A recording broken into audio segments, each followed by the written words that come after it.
ఆ నియోజకవర్గంలో రాజకీయం రసవత్తరంగా మారుతోంది. పార్టీలకు అతీతంగా నేతలంతా ఒక్కటవుతుండటంతో మళ్లీ ఆ పాత ఉద్యమం తెరమీదకొచ్చేలా కనిపిస్తోంది. అడవుల జిల్లా ఆదివాసీల ఖిల్లా ఆదిలాబాద్లో ఇప్పుడు రసవత్తర రాజకీయానికి తెరలేచింది.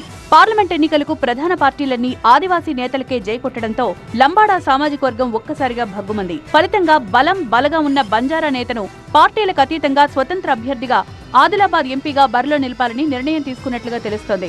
ఈ నిర్ణయంతో అటు బీజేపీ ఇటు బీఆర్ఎస్ డైలమాలో పడగా ఇంకా టికెట్ ఖరారు చేయని అధికార కాంగ్రెస్ పార్టీ సైతం యూటర్న్ తీసుకునే ఆలోచనలో పడింది. ఆదిలాబాద్ ఎంపీ అభ్యర్థిగా మాజీ ఎంపీ గొడెం నగేష్ ను ఫైనల్ చేసింది బీజేపీ. అటు బీఆర్ఎస్ సైతం ఆదివాసీ నేత ఆత్రం సక్కుకే అభ్యర్థిగా పట్టం కట్టింది. అదే బాటలో కాంగ్రెస్ సైతం ఆదివాసీ అభ్యర్థినే ఎంపీ బరిలో నిలపాలనుకుంటోంది. బీజేపీ బీఆర్ఎస్ మాదిరిగా కాకుండా మహిళా ఆదివాసీ నేతకు జై కొట్టాలని ఓ నిర్ణయానికి వచ్చింది. అందులో భాగంగానే ఆదివాసీ ఉపాధ్యాయురాలు, ఆదివాసీల హక్కుల పోరాట నేత తమ పార్టీ అభ్యర్థి అంటూ అధికారికంగా అనౌన్స్ చేయకపోయినా ఆత్రం సుగుణ కాంగ్రెస్ అభ్యర్థి అంటూ ప్రచారం మొదలుపెట్టడంతో హస్తం పార్టీలో బంజారా నేతల ఆగ్రహం కట్టలు తెంచుకుంది.